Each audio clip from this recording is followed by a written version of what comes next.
Capítulo 26. Talentos que dão êxito. Cristo viera num tempo de intenso mundanismo. Os homens tinham subordinado o eterno ao temporal, as exigências do futuro aos afazeres do presente. Tomavam fantasias em lugar de realidade e realidades por fantasias. Não viam pela fé um mundo invisível. Satanás apresentava-lhes as coisas desta vida como todo atrativas e todo absorventes, e eles davam ouvidos às suas tentações. Cristo veio para mudar esta ordem de coisas. Procurou quebrar o encanto pelo qual os homens estavam apaixonados e enredados.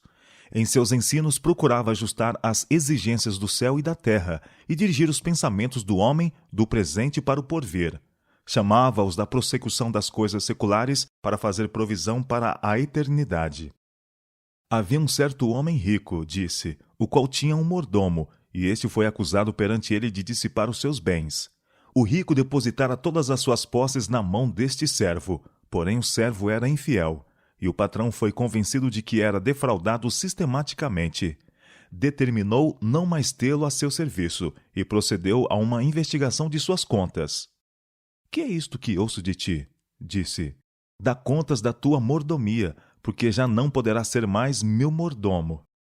Com a perspectiva da demissão, o mordomo viu 3 caminhos abertos à sua escolha. Precisava trabalhar, mendigar ou morrer de fome. E disse consigo mesmo: que farei, pois o meu senhor me tira a mordomia? Cavar não posso, de mendigar tenho vergonha.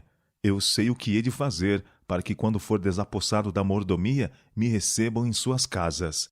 E chamando a si cada um dos devedores do seu senhor, disse ao primeiro: quanto deves ao meu senhor? E ele respondeu: 100 medidas de azeite. E disse-lhe: toma a tua obrigação, e assentando-te já, escreve 50. Disse, pois, ao outro: e tu, quanto deves? E ele respondeu: 100 alqueire de trigo. E disse-lhe: toma a tua obrigação, e escreve 80. O servo infiel tornou a outros participantes de sua desonestidade.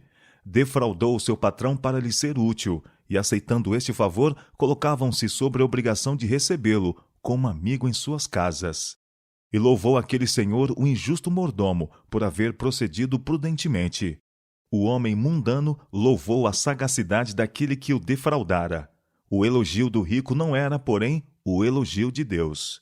Cristo não louvou o mordomo injusto, mas usou de uma ocorrência notória para ilustrar a lição que desejava dar.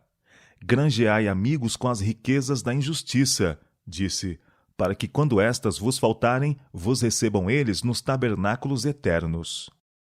O Salvador foi censurado pelos fariseus por misturar-se com os publicanos e pecadores, mas seu interesse neles não foi diminuído, nem seus esforços por eles cessou. Viu que seu emprego induzia-os à tentação. Estavam rodeados da sedução do mal. O primeiro passo errado era fácil, e rápida era a degradação, a maior desonestidade e avultados crimes.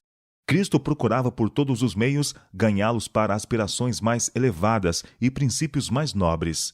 Tinha em vista este propósito na parábola do mordomo infiel.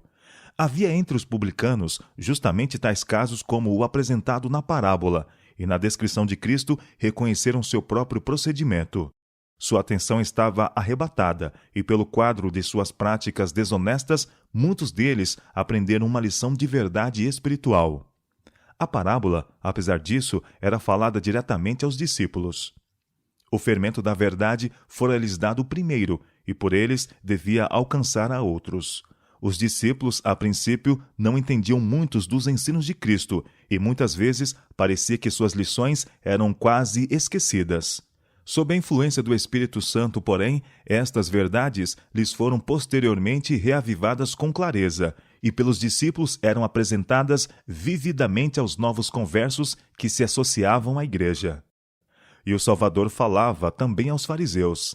Não perdia a esperança de que perceberiam o poder de suas palavras.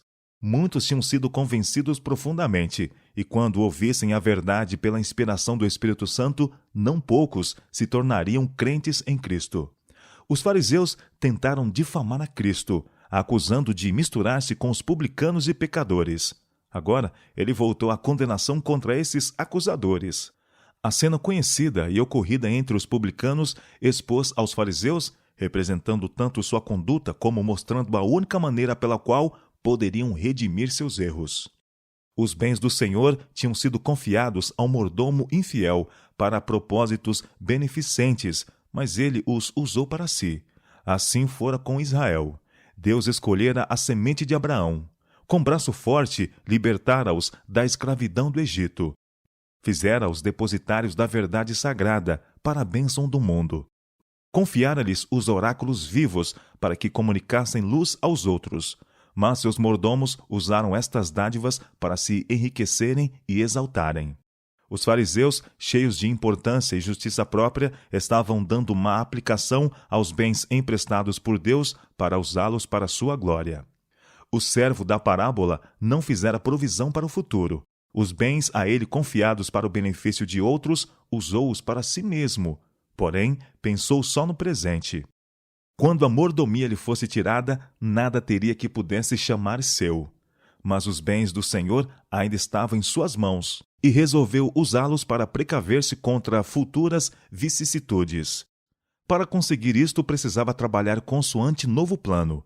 Em vez de acumular para si, precisava repartir com outros. Deste modo, poderia assegurar amigos que, quando fosse deposto, o haveriam de receber. O mesmo se dava com os fariseus. A mordomia estava prestes a ser deles tirada, e eram solicitados a prover para o futuro. Somente repartindo as dádivas de Deus na presente vida, poderiam prover para a eternidade. Depois de narrar a parábola, Cristo disse: Os filhos deste mundo são mais prudentes na sua geração do que os filhos da luz. Isto quer dizer que os homens sábios segundo o mundo demonstram mais sabedoria e empenho em servirem-se do que os professos filhos de Deus no serviço para ele. Assim era nos dias de Cristo. Assim é hoje. Considere a vida de muitos que professam ser cristãos. O Senhor os dotou de aptidões, poder e influência. Confiou-lhes recursos para que fossem seus cobreiros no grande plano da redenção. Todos os seus dons devem ser usados para abençoar a humanidade, para aliviar o sofredor e o necessitado. Devemos alimentar o faminto, vestir o nu, cuidar das viúvas, dos órfãos e servir ao aflito e ao abatido. Nunca foi intenção de Deus que houvesse tanta miséria no mundo. Nunca pretendeu que um homem tivesse abundância dos luxos da vida, enquanto os filhos dos outros houvessem de chorar por pão. Os meios supérfluos às necessidades reais da vida são confiados ao homem para o bem e para beneficiar a humanidade. Diz o Senhor: Vendei o que tendes e dai esmolas. Repartam de boa mente e sejam comunicáveis. Quando fizeres convite, chama os pobres, aleijados, mancos e cego. Lucas, capítulo 12, verso 33, 1 Timóteo, capítulo 6, verso 18 e Lucas, capítulo 14, verso 13. Que soltes as ligaduras da impiedade, desfaças as ataduras do jugo. Deixes livres os quebrantados e despedaces todo o jugo. Repartas o teu pão com o faminto. Recolhas em casa os pobres desterrados. Vendo o nu, o cubras, e fartes a alma aflita. Ide por todo o mundo, pregai o evangelho a toda criatura. Isaías capítulo 58, versos 6, 7 e 8. Marcos capítulo 16, verso 15. Estes são os mandamentos do Senhor. Está o grande corpo de cristãos professando esta obra? Ah, quantos se estão apropriando das dádivas de Deus! Quantos estão comprando uma casa após outra, um terreno após outro? Quantos estão gastando seu dinheiro em prazeres, na satisfação do apetite, em casas, mobílias e vestidos extravagantes? Seus semelhantes são abandonados à miséria e ao crime, à enfermidade e à morte. Multidões estão perecendo sem um olhar de compaixão, sem uma palavra ou ato de simpatia. Os homens são culpados de roubo para com Deus. Seu emprego egoísta dos meios rouba ao Senhor a glória que para ele deveria fluir no alívio da humanidade sofredora e na salvação de almas. Estão dissipando os bens a eles confiados. O Senhor declara: Chegar-me-ei a vós para juízo, e serei uma testemunha veloz contra os que defraudam o jornaleiro e pervertem o direito da viúva e do órfão e do estrangeiro. Roubará o homem a Deus? Todavia vós me roubais, e dizeis: Em que te roubamos? nos dízimos e nas ofertas alçadas. Com maldição sois amaldiçoados, porque me roubais a mim, vós, toda a nação. Eia, pois agora, vós ricos, as vossas riquezas estão apodrecidas, e os vossos vestidos estão comidos da traça. O vosso ouro e a vossa prata se enferrujam, e a sua ferrugem dará testemunho contra vós. Entesourastes para os últimos dias. Deliciosamente vivestes sobre a terra, e vos deleitastes. Eis que o jornal dos trabalhadores, que ceifaram as vossas terras, e que por vós foi diminuído, clama. E os clamores dos que ceifaram entraram nos ouvidos do Senhor dos Exércitos. Malaquias capítulo 3, versos 5, 8 e 9. E Tiago capítulo 5, versos 1 a 5. Será exigido a cada um que restitua os dons a ele confiados. No dia do juízo final, as riquezas acumuladas pelo homem estarão sem valor. Nada tem que possam chamar seu. Aqueles que passam a vida amontoando tesouros mostram menos sabedoria e menos bom senso e cuidado pelo seu bem-estar eterno do que o mordomo infiel quanto ao seu sustento material.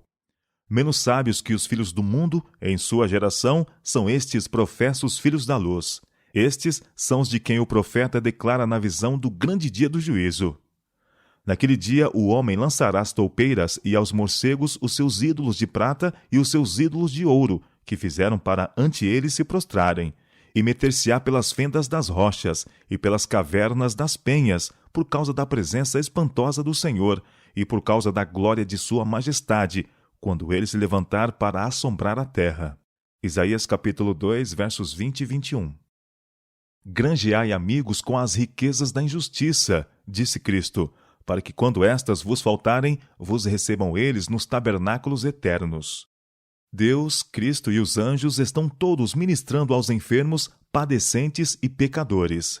Entregue-se a Deus para essa obra. Use seus dons para este propósito e entrará em sociedade com seres celestes.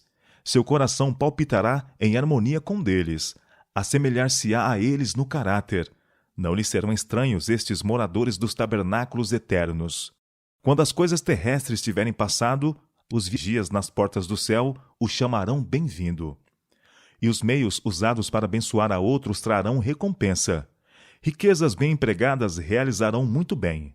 Almas serão ganhas para Cristo. Aqueles que seguem o plano de vida de Cristo verão nas cortes de Deus aqueles pelos quais trabalharam e se sacrificaram na terra. Os redimidos, com coração grato, lembrar-se-ão daqueles que serviram de instrumento em sua salvação. O céu será precioso para os que foram fiéis na obra de salvação de almas. A lição desta parábola é para todos. Todos serão responsáveis pela graça a eles concedidas por Cristo. A vida é muito solene para ser absorvida em negócios temporais e terrenos. O Senhor deseja que transmitamos a outros aquilo que o eterno e invisível nos comunicou. Cada ano, milhões e milhões de almas passam para a eternidade inadvertidas e não salvas. Hora a hora, nas variadas atividades da vida, apresentam-se oportunidades de alcançar e salvar almas. E estas oportunidades vêm e vão continuamente. Deus deseja que as aproveitemos o melhor possível. Dias, semanas e meses vão se passando. Temos menos um dia, uma semana, um mês em que fazer nossa obra. Quando muito, alguns anos mais, e a voz a que não podemos deixar de responder será ouvida dizendo: dá contas da tua mordomia. Cristo intima cada um a ponderar. Preste uma conta honesta. Ponha num prato da balança Jesus, que significa tesouro eterno, vida, verdade, céu e o gozo de Cristo nas almas redimidas. No outro, ponha toda a atração que o mundo pode oferecer. Num prato, ponha a perdição de sua alma, e das que você poderia ser instrumento para salvar. No outro, para você e para elas, uma vida que se afere com a vida de Deus.